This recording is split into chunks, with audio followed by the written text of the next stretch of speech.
When you've been married for a decade, you think you've weathered it all. The good days, the bad, the same old fights, the cold stretches where silence feels heavier than words, and those rare flashes of joy that remind you why you said yes in the first place. But nothing in those 10 years prepared me for the night Anna looked at me across the dinner table, leaned in, and dropped the words that would rip our marriage apart. I think we should try polyamory. At first, I thought I misheard. I set my fork down, staring at her. She was calm, too calm, like she had practiced this in the mirror. Her eyes locked on mine, steady, like she had been carrying this thought for weeks. What? I asked, searching her face for a trace of humor. You heard me, she replied, voice soft but steady. I think it's time we open our marriage, explore other people. The silence that followed was crushing. My chest pounded, and I couldn't tell if I wanted to laugh in disbelief or smash my glass on the floor. Polyamory? This from the same woman who once snapped at me for looking too long at a waitress? Now she wanted to bring strangers into our marriage. I leaned back, studying her. Fury rose inside me. Was I not enough?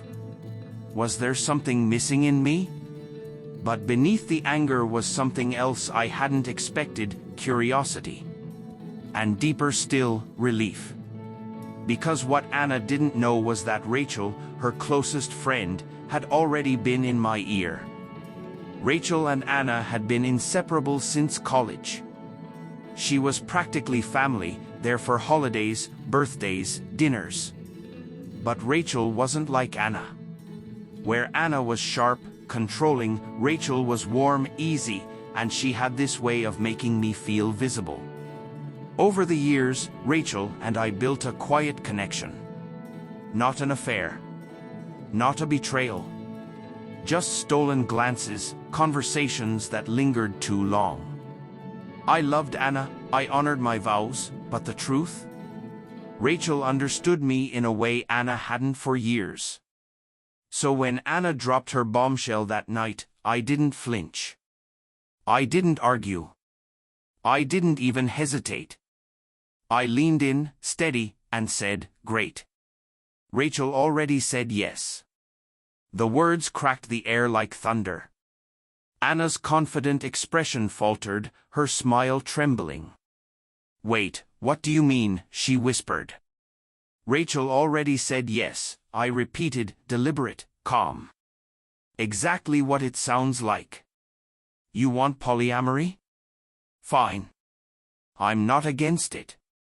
But you should know, Rachel and I have talked before, and she's open to it. Her face drained of all color.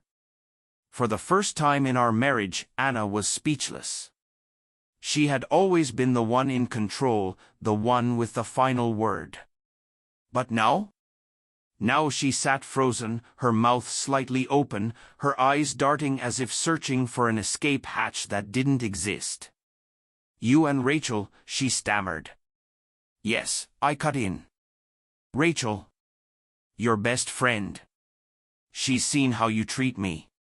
How cold you've become. And unlike you, she actually listens. The silence stretched on, thick and suffocating, until the balance shifted. For the first time in years, I felt the weight lift. Anna slammed her glass against the table, her voice sharp. This isn't what I meant. I thought we'd explore together, with rules, not you running off with my best friend. I leaned back, letting out a bitter laugh. Funny, isn't it? You opened the door. You just didn't expect me to walk through first. Her glare burned, anger and fear flashing in her eyes. But beneath it all, I could see it, the realization she had miscalculated. She thought I'd resist, beg her to stay, fight for her love. She thought polyamory would be her liberation, her freedom, her upper hand. Instead, I flipped the script. The truth? I hadn't planned to spill it like that. But years of being dismissed, belittled, ignored, all of it boiled up. The bond I'd quietly built with Rachel had been waiting in the shadows, waiting for this very moment. The weeks after were brutal. Anna tried to backpedal, pretend she hadn't meant it, but the words were out.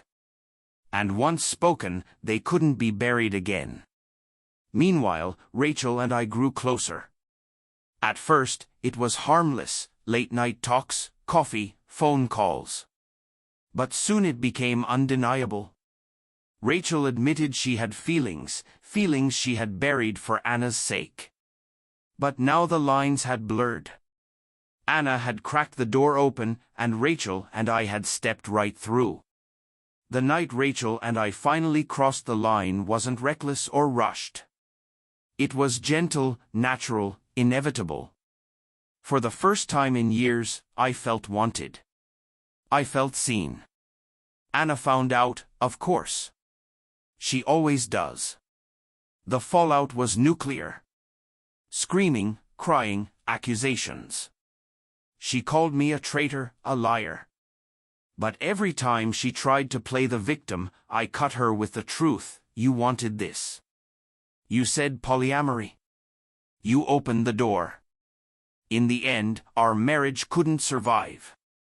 Maybe it was doomed the moment she suggested it, or maybe the cracks had been there for years. But I wasn't broken anymore. I wasn't that man begging for scraps of affection. I had Rachel now, warmth, respect, understanding. Things Anna hadn't given me in years. Looking back, I realized Anna's words were both the ending and the beginning. Let's try polyamory. She thought she was setting herself free. But what she really did was set me free. And when I said, Rachel already said yes, it wasn't just a retort. It was the truth. Anna thought she held the power. But in the end, the choice was mine. And I finally chose to live. So if you've ever felt unseen, if you've ever been dismissed, remember, sometimes the door someone else opens is the very one that frees you. And if this story hit you, stay with us. Subscribe, be part of this community. Because the stories we share here, they remind us we're not alone.